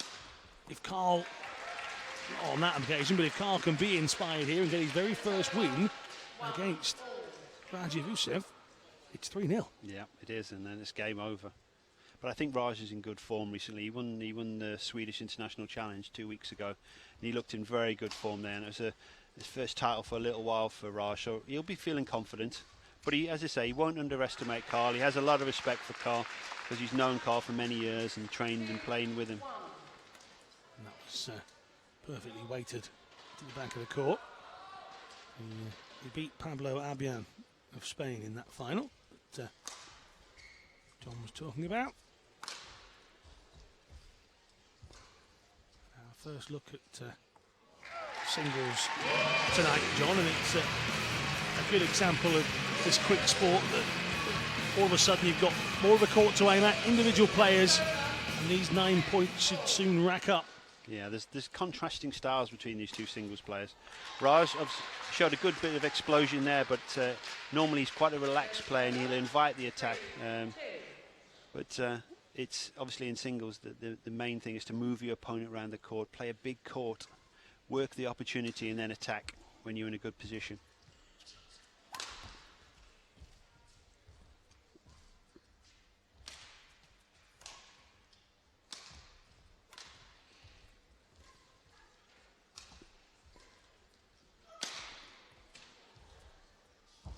Wonderful shot there from Baxter to reach, giving Ouseph opportunity, but it's Baxter eventually that fires that one down the line for a 3 apiece. That was a really intriguing rally, and at one point you felt that Baxter just didn't have long enough arms to kick that one back in play, but he did. No, he recovered very, very well there. That looked like Raj's rally all day, but as I say, sometimes badminton is just a simple game. Get one more shuttle back at a time.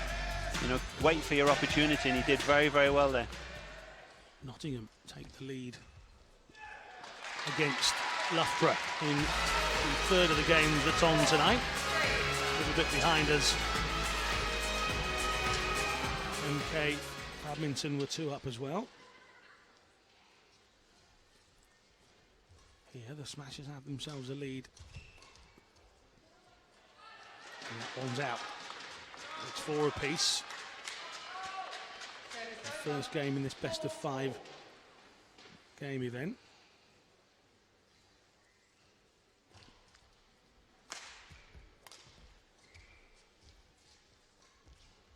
Baxter, a local boy, and they'll want that local support.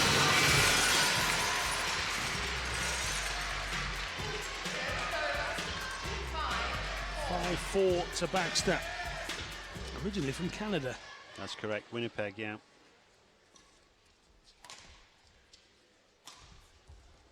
Oh, wonderful shot. And, well, Ouseph, as you were saying right at the top there, John, likes to just control things, and he put Baxter manoeuvring.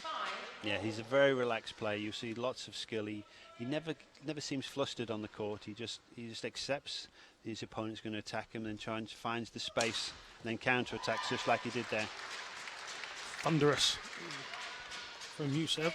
Yeah, Carl tends to play the same way. Very attacking. He likes to play fast, play the net, get the lift, and then with his power smashes. England's team captain at the Commonwealth Games, just missing out on a medal there. Losing out in the 3rd place playoff. It's real close net play from these two. Oh, and this time Ouseph not finding his target, and the score levels itself up at 6 apiece. And you feel if Baxter is going to break this voodoo, if Baxter's going to break this bad run of games against Raj, he's got to take this first one to give himself some impetus, hasn't he? Absolutely. He has no chance to win this match if he lets Raj win this first set. He's got to win this first set and put a little bit of pressure on Raj and put a little bit of doubt in his mind. Scurrying backwards. He's on the deck, and that gives a full court for Raj Ouseph to aim at. He's just checking that his opponent's all right, but Baxter stumbling. Yeah, he was really at a big stretch there. He did well just to get the shuttle back, but then he had no chance to get the next one. He's just drying a little part of the court off your camera shot. So maybe a slip rather than a trip.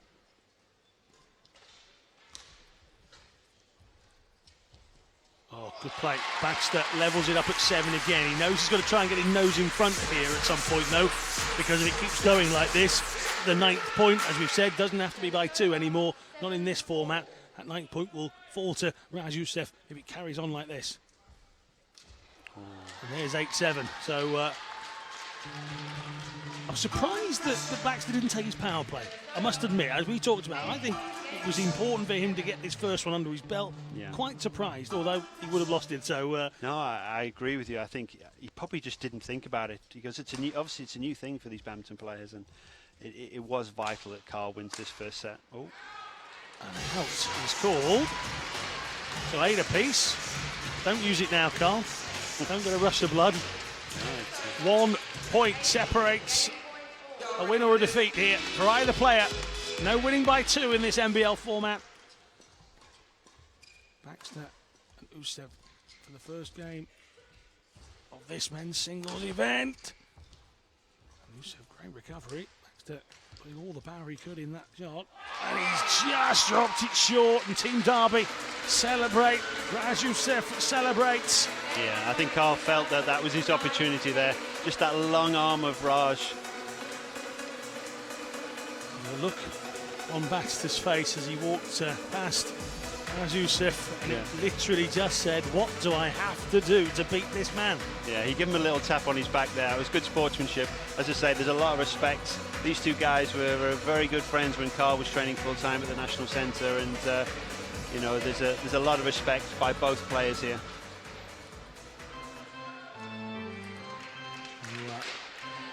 Surrey, 2 events up in this match against Team Derby. But here, Baxter of the Smashers finds himself 1 down.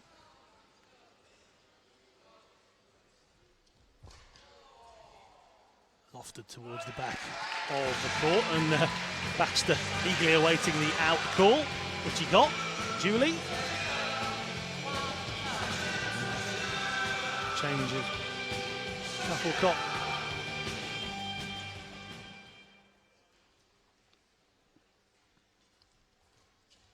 Oh, really, really stunning piece of play from Ouseph there. Completely caught Baxter out. Yeah, very deceptive there. He took the shuttle very, very early, and just that little hold just created that little bit of doubt in Carl's mind. Very good deception.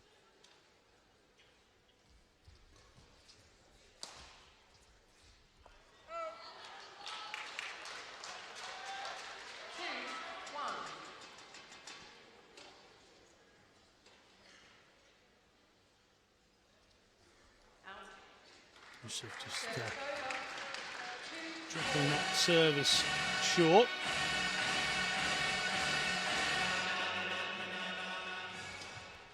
Oh, well, Ouseph did well to get out of the way, and I'm return it. So yeah, lovely backhand smash there by Carl. It caught Raj by surprise. He wasn't expecting that one. Interesting. Baxter absolutely already dripping with sweat. Yeah, feel like he's on a real work case at the back of is it the net this time? And Ouseph just seems calm, comfortable. Well, if you see here, as I say, there's one person doing all the work. Carl is forcing the play all the time, and Raj is just letting it happen. He's very relaxed. It's the way Carl plays, but it's very hard to keep it going against a player of Raj's ability. As you said, though, in the short NBL format, might just suit him. Certainly came close in the first game. Oh, and he's going to have to work hard. He dives to the floor, does Baxter, but to no avail. All he got was a graze. The point goes Ousef's way. Yeah, Carl's working very, very hard here.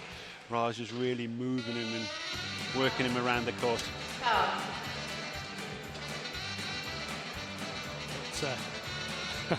Well, a young man is being taught how to mop up sweat.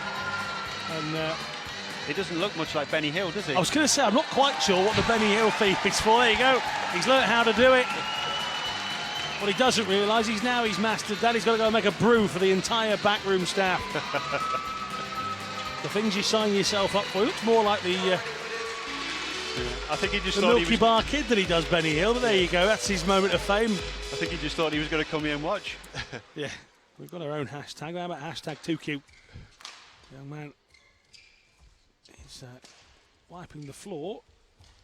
Trying not to have the floor wiped is Baxter, but Ouseph, see what I did there, by the way. Ouseph gets himself to 5-3, and Baxter again has a little wry smile as he walks away. Yeah, Raj is starting to read Carl's game, even though both players know each other. You know, it's been probably a few years since Raj and Carl played each other, and you can just sense now that Raj is just looking a bit more comfortable. He's reading what Carl's doing. But that was great play there by Carl. He'll keep fighting. An interesting shot before. Ouseph absolutely launched it up towards the rafters. As that's coming down, does that give you too much time to think sometimes? It can do. Sometimes players do that to lift it right up to the ceiling, because sometimes the shuttle will just hold and it comes down vertically. It makes it a little bit more harder to hit the shuttle downwards. Carl had no problems that time. No, he got it down, and the next shot got himself a point. This time it's lofted above his head, and again he's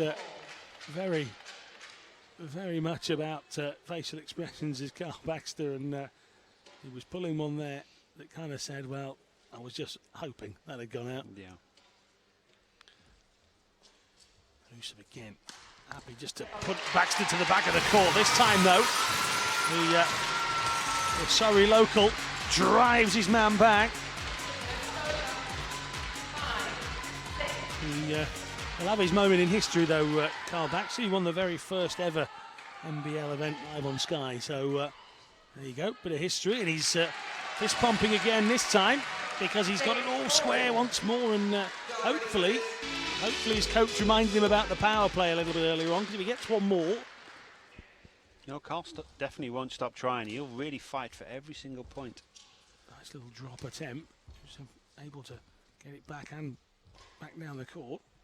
And this time, Baxter unable to get it over. He'd gone long and it looked like Ouseph was going to leave it. He then changed his mind very late. Baxter then finds the net. So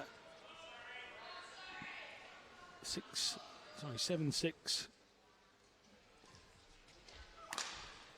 Power from Ouseph. Now the movement as well. Oh, and Baxter. He bites his knuckle. Can't believe it. 6-8. But he's still very much in this game, because the power play, if Carl was to win this point, he could call his power play and win the set. So he's got to still keep believing in himself here. Yeah, again, little changes that have made this NBL wonderful, because 1 point here for Baxter technically gives him a match point here. 8-7. He's going for it. He's just looked across like a Christmas present hiding in a cupboard. He looked at the power play shuttlecock and he said, that's mine. He didn't take it in the first set when it was 7-0, but he's learned a lesson. He certainly has. Baxter to win this game. And he got himself off balance immediately. And it goes to Rajiv Ouseph, 2-0. Just got off balance with that first return, and he was no way back then. Yeah, he didn't deliver a very good serve there. He'll be annoyed with himself, because he had that small opportunity there to get back in the match, but that short serve wasn't of a good enough level, and Raj was pounced straight onto it. So he would be a little bit disappointed himself there. The power play gone. Now we're going to talk about the power play shuttlecock. I sent John on a little mission earlier. In the previous 3 rounds of the NBL, the shuttlecock was pink. That's right. And we got a swift email this morning saying the shuttlecock will no longer be pink. So I said to John, come on, John, you're a man in the know. Why is it not pink, John? Well, when I asked a few players, and I've asked a few people, I didn't know the reason, but the general feeling is that some of the players weren't quite happy with it. It didn't change the weight of the shuttle, but I think it's more the perception that they didn't like, and it makes no sense. But they've listened to the players here, and they've reverted back to the white shuttle. So player power has possibly, yeah, possibly. Player power has stood out, and the pink shuttlecock is no more.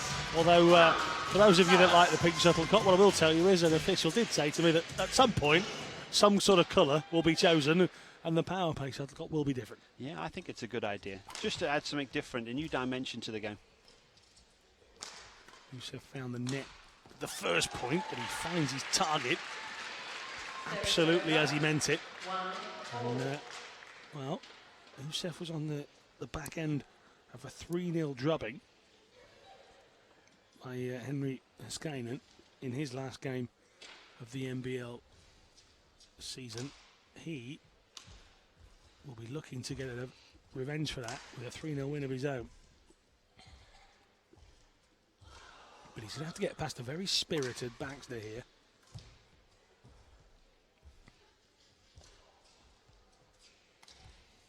Crowd drawn in here to this rally, and that was superb. There were some great shots from both players in that one.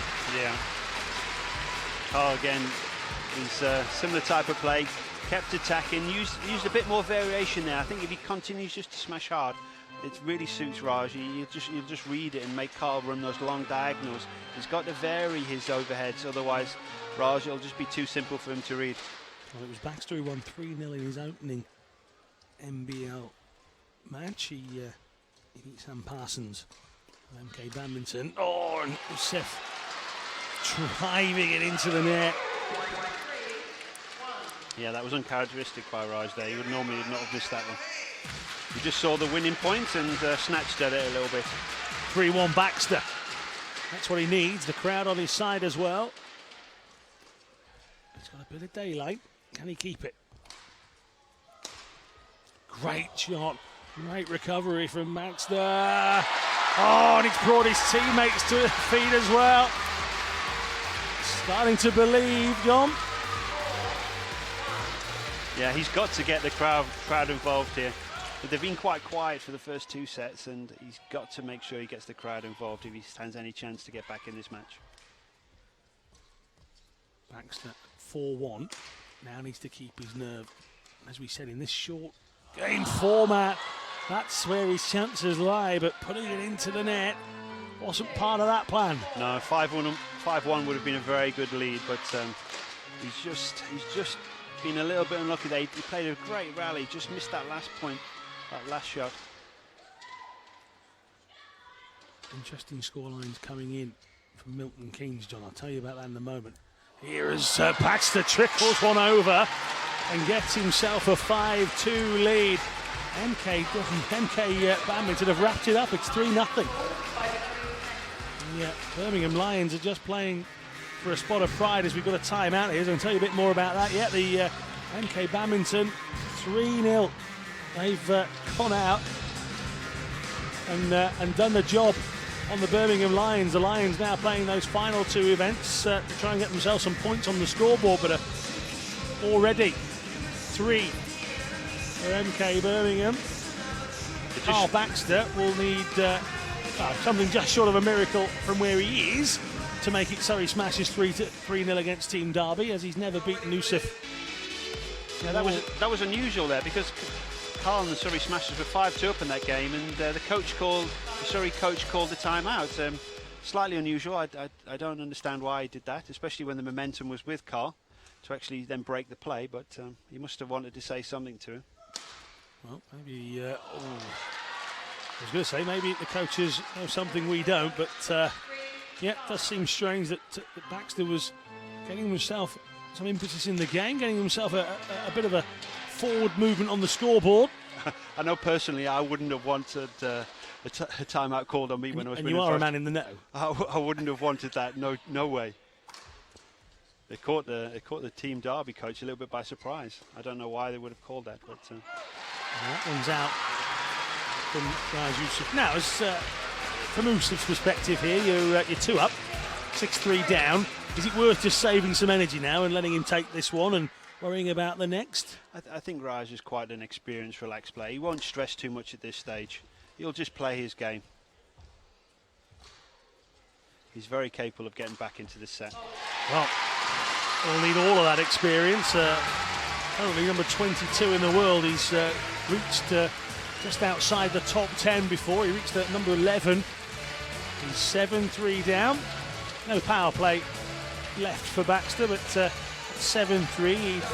He'd feel confident in this short game format that he's got enough time and points on the board to wrap this one up. But stranger things have happened, haven't they?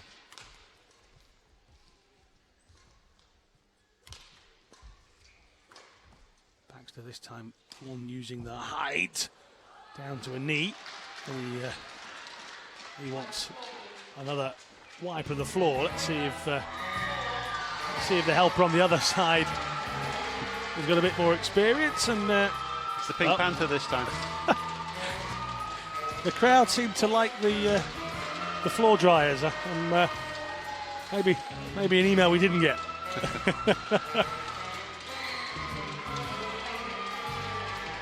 I think it's a few of their classmates. We did see a few kids getting some lessons from people like Ellis a little bit earlier on, and a few of the Smashers youngsters were giving the kids some lessons as well. They're still here. It's a great evening for them, and that's into the net from Baxter, and that's all of a sudden 7-5. It never looks as rosy as 7-3. Yeah, slightly surprised Raj hasn't called his power play here. Yeah, Raj could.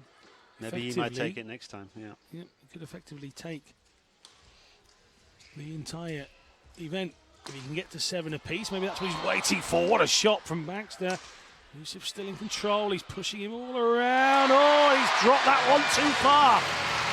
And Carl Baxter, well, it sounds like he's got the entire county behind him. He's got 1,100 people inside the sports park, certainly cheering for him. Yeah, they definitely appreciate the fight he's putting in here. He's really battling so hard here to stay in this match. Baxter 1 point away from getting himself a game on the board, and it's a good shot. Brought back from Ouseph, who's gone long, and Baxter again is the man getting the crowd cheering. Well, maybe the coaches and that timeout in the middle when we thought it was a bit odd. Maybe there was something behind it, but it certainly has worked. A 9-5 when you were 2-0 down. Just what the doctor ordered. Yeah, it surprised me that game a little bit, but you know, Raj is an experienced player. He won't be too worried. You know, Carl played very well, and he deserved to win that game. He got in the lead early on, and he never let the pressure off there. He must start this game exactly the same way. You can't let Raj take a 1 or 2 point lead. Smiles, cheering, clapping, stomping of the feet. It's all kicking off here at the sports park. Oh, Baxter starts this 4th game just as he needed to, on the front foot.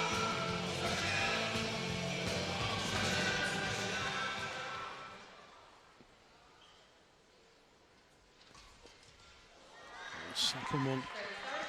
A really animated kind of character, isn't he, Baxter? Yeah. He's disappointed with himself there. Again, he didn't deliver a very good short serve, and Raj snatched on it.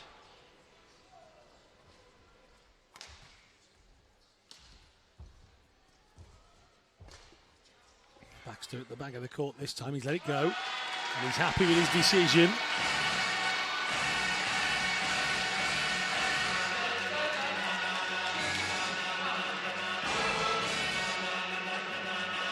Well, the Smashers were staring their first event loss of the night right in the face a little bit earlier on. It was 2-0 to Ouseph, and he didn't appear to have any weaknesses. He didn't appear to have any problems. Now he's lost one, and he trails by 2 here in the 4th game. Yeah, we're seeing a few uncharacteristic mistakes from Raj here. He's left a gap at the back. And Baxter's found it, and all of a sudden, Ousef's shoulders have just gone down a little bit. He's definitely not looking as confident as he did in the first 2 sets. Just that slight doubt in his mind now. Ouseph, as we say, normally calm, and even the coaches Yeah, they weren't expecting this one. And there's another one. Oh. Well, there's some short nails happening on the Team Derby bench, because all of a sudden Ouseph is 5-1 down.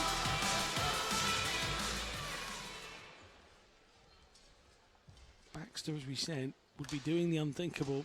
He's never beaten Ouseph, and here he's fighting for everything. 5-2. Crowd again getting into it. 2-5.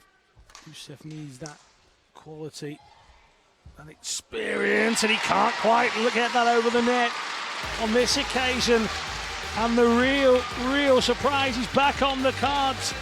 We thought that Ouseph was going to walk this at 2-0.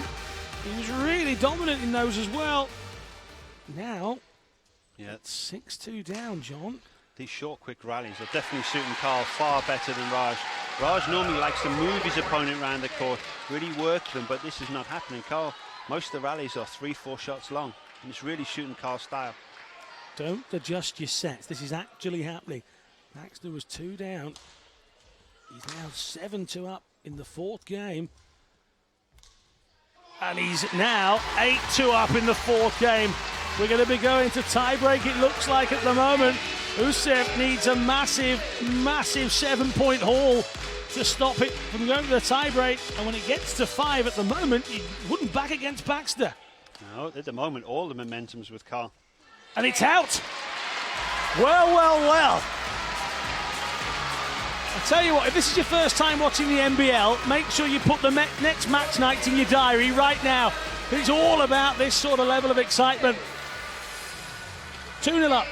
You would think a man that has led his country into a Commonwealth Games, you'd think a man that's been inside the top 15 of the world rankings would have enough about him just to finish that off. Yeah, this is what's special about the NBL. You're getting these unexpected results. There's nobody probably in this crowd who would have expected this to happen. And 2 sets all, it's anybody's game. This first 1 or 2 points is going to decide who wins this match. And, you know, as I say, it's anybody's match now. It's really big surprise to me. If you keep contemplating going to an NBL match, just listen to the crowd here at Surrey. Get yourselves a ticket. Get yourselves there. Albeit the next best option is to watch it with us. And starts well for Baxter.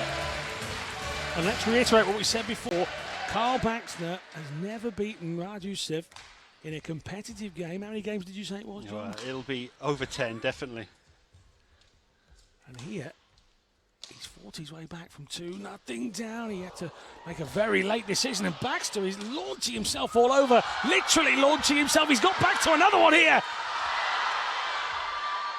Oh, what a rally! Well, I think he's called now a foul.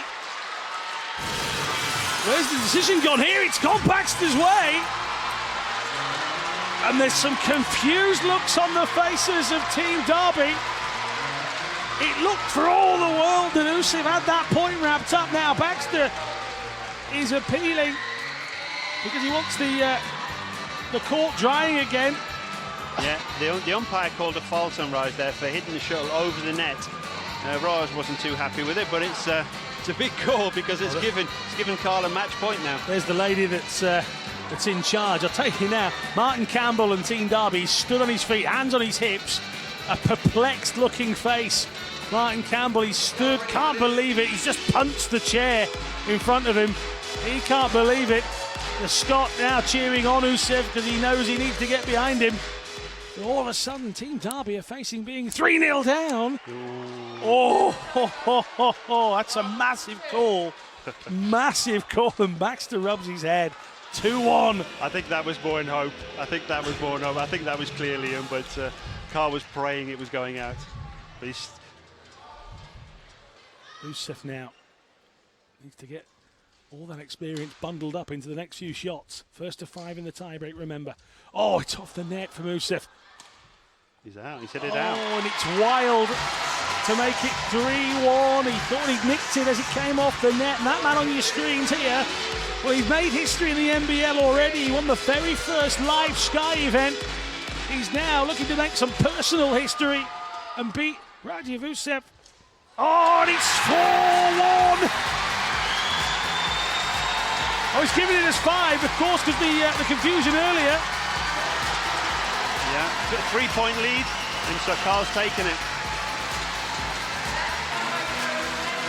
Yeah, that's a big surprise, but all credit to Carl there. He looked dead and buried after the first 2 sets. He just fought really hard. The crowd got into it.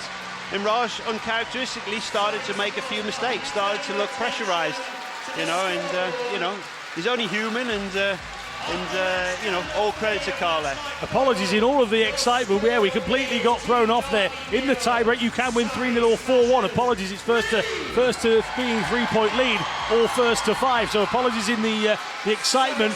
But Carl Baxter writes himself some history tonight, John.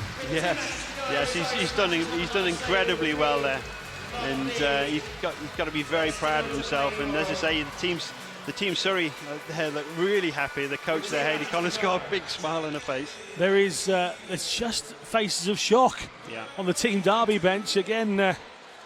To the Martin Campbell, just he can't believe it. Obviously, that decision against Raj at one point during that match was probably the defining moment. It looked like Raj had got himself back into it. And then all of a sudden, that decision from the side, really, because nobody else saw it, was just one person made the decision. Yeah. And it just changed the game, and Baxter never looked back. Now, luckily for us, we're going to be joined in the commentary box